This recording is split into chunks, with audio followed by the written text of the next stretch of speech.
नमस्कार, आप देख रहे हैं सिटी पोस्ट लाइव और मैं हूं आपके साथ पूजा शर्मा। बीजेपी कार्यालय में प्रेस वार्ता का आयोजन किया गया। संजय जायसवाल के नेतृत्व में यह प्रेस वार्ता हुआ। सम्राट चौधरी भी इस प्रेस वार्ता में मौजूद रहे। आपको बता दें कि बीजेपी त्रिपुरा और नागालैंड में जीत हासिल की है। इस जीत की खुशी उन्होंने प्रेस वार्ता कर जाहिर किया है।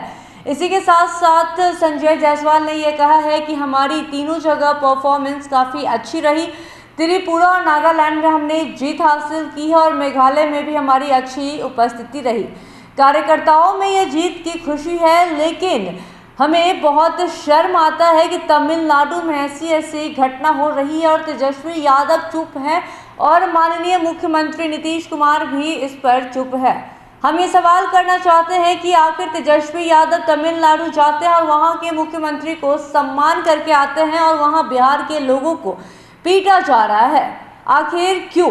ये सारे सवाल करते हुए नजर आए हैं बीजेपी के प्रदेश अध्यक्ष संजय जायसवाल। उन्होंने तेजस्वी यादव से सीधे सवाल किए हैं और इनका जवाब जानना चाहा है।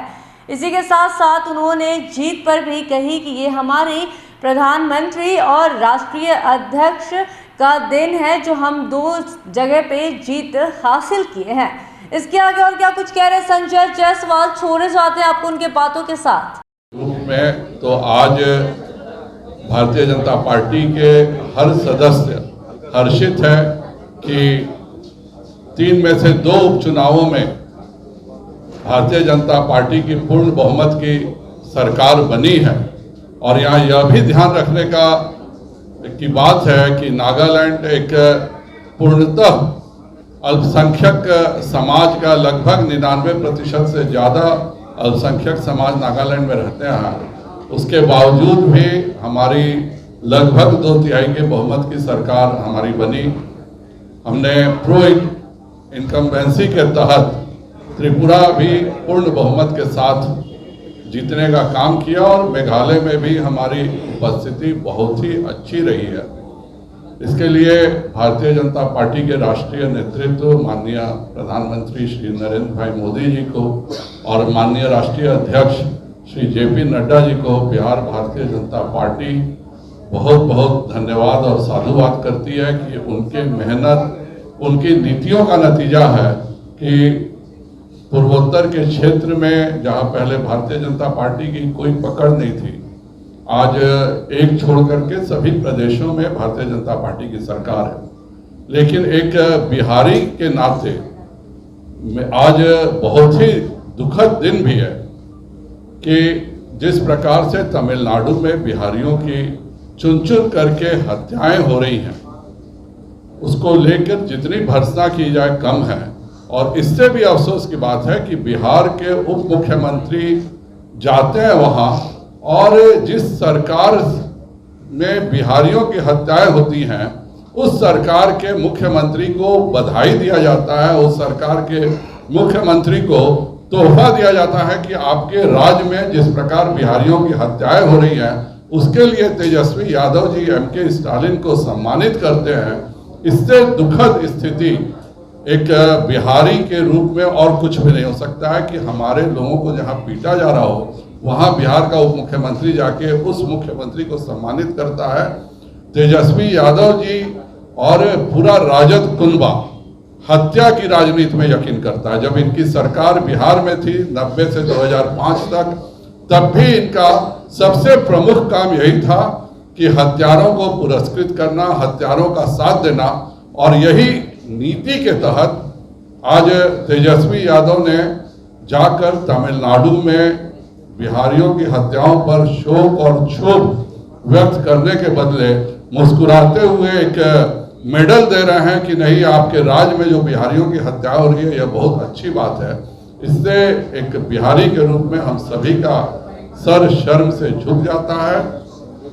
तेजस्वी यादव को बिहार की जनता से माफी मांगनी चाहिए और जो काम उन्होंने किया है उसके लिए बिहार कभी उनको माफ नहीं करेगा। जब वह खुद उस राज्य में जाकर के और बिहारियों के नफरत को वो बढ़ावा देने का काम कर रहे हैं, इसके लिए बिहार की जनता उनको कभी माफ नहीं करेगी। जो वह चोर दरवाजे से आके सरकार में घुसे हैं, और सरकार में इसलिए घुसे हैं कि बिहार में कानून व्यवस्था खराब करके बिहार में हत्या की राजनीति से आगे बढ़ने के लिए, और उससे भी दुखद बात है कि यही काम वह देश में घूम करके, तमिलनाडु में घूम करके, जहां कितने बिहारियों की हत्या हुई है इसका कोई डाटा अभी तक सामने नहीं आ रहा है। सारे बिहार के लोग डरे हुए हैं। आप सब के चैनल्स पर, अखबारों में जिस तरह की चीजें हम देख रहे हैं, हम लोगों ने भी उसके लिए संज्ञान लिया है। हम लोगों ने अपने अध्यक्ष से बात किया है, लेकिन तमिलनाडु में जो कुछ भी हो रहा है वह राज्य सरकार के संपोषित रूप से बिहारियों की हत्याएं की जा रही हैं। इसके लिए बिहार भारतीय जनता पार्टी बहुत क्षोभ व्यक्त करती है और मुख्यमंत्री से कहती है कि वह शीघ्र कार्रवाई करें। यह देश सभी का है, सभी देशवासी, कोई भी प्रांत का हो, भारत के किसी राज्य में सम्मान पूर्वक रह सकता है, लेकिन जो कुछ तमिलनाडु में हो रहा है वह बहुत ही गलत है। और मुख्यमंत्री से मैं पूछना चाहूँगा कि आपके कैबिनेट का एक सदस्य वहाँ जाता है और सम्मानित करता मुख्यमंत्री को तमिलनाडु के, इस पर नीतीश कुमार की जुबान नहीं खुलती है। अफसोस जरूर वह ट्विटर पे दे देते हैं कि बिहारियों की हत्याएं जो हो रही है वह बहुत दुखद है, जो अत्याचार हो रहा है, लेकिन अपने उप मुख्यमंत्री से नहीं पूछ रहे हैं कि वहां पर जाकर आप वहां के मुख्यमंत्री को क्यों सम्मानित किए। इसके लिए मुख्यमंत्री और यह पूरी जो महागठबंधन की सरकार है, यह सब कहीं ना कहीं दोषी हैं। और इसी कारण से जो हम आज खुशी का त्योहार मनाते, आज भाजपा में यहाँ पर पटाखे छूट रहे होते जीत के, लेकिन अपने बिहारी मजदूरों के सम्मान में हम केंद्रीय नेतृत्व को धन्यवाद तो जरूर देते हैं, लेकिन पूरे बिहार भारतीय जनता पार्टी आहत है जो कुछ भी तमिलनाडु में हो रहा है। क्या वह 1990 से 2005 की जांच होगी? तेजस्वी यादव वहां गए, वहां पे क्यों नहीं उन्होंने एक शब्द बोला? वह सार्वजनिक मंच से कह देते कि भाई मैं आपके साथ हूँ, कृपया करिए इसको बंद करिए। वह भी उन्होंने अपील नहीं किया वहां की सरकार से, वहां के डीजीपी से।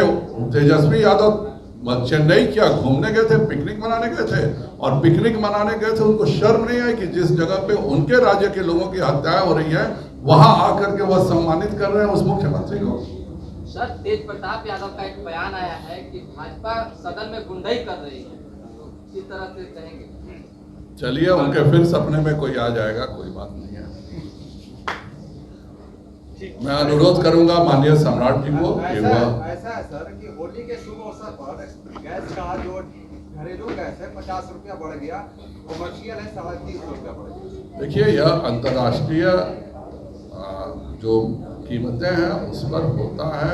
भारतीय जनता पार्टी की सरकार, केंद्र सरकार की लगातार संज्ञान में रख करके इन सब चीज़ों को लगातार ठीक करने का प्रयास करती है, लेकिन केंद्र में जो विदेशों से आ रहा है उस पर हम लोगों का बस नहीं है। और इसी कारण भारत सरकार ने अभी एक सूर्य नूतन करके एक नया गैस ये स्टोव निकाला है जो सौर ऊर्जा से चलेगा और उसमें थर्मल बैटरी भी रहेगी। यह अपने आप में भारत की जनता को नरेंद्र मोदी जी का एक अनूठा तोहफा है, और शीघ्र आप 2 सालों में देखिएगा कि यह इतनी बड़ी क्रांति लाएगी कि घरों से एलपीजी सिलेंडर रिप्लेस हो करके यह सूर्य नूतन जो गैस स्टोव है जो कि सोलर से भी चलेगा और उसमें थर्मल बैटरी लगी हुई है कि जब सूरज नहीं रहे तो रात में भी चले। और पहले जो सूरज को लेकर दिक्कत होती थी कि महिलाओं को सूर्य की रोशनी में खाना बनाना पड़ता था, अब उसके बदले उनके रसोई घर में यह गैस स्टोव रहेगा और सूरज से रोशनी चलेगी। यह जो रिन्यूएबल के क्षेत्र में माननीय नरेंद्र भाई मोदी जी ने पूरे देश को सोलर और वायु के भरोसे जो किया है, यह एक बहुत बड़ा कदम है, क्योंकि विदेश में क्या होता है वो हमारे हाथ में नहीं है। लेकिन हमने एथेनॉल पॉलिसी लाके 20% एथेनॉल मिला के किसानों को भी बढ़ावा दिया, और ये सूर्य नूतन स्टोव जो है यह 2 साल में हिंदुस्तान के घर में उतना ही बड़ा परिवर्तन करेगा जो उज्ज्वला ने किया था। अब मैं अनुरोध करूंगा सम्राट जी से कि वह इन दोनों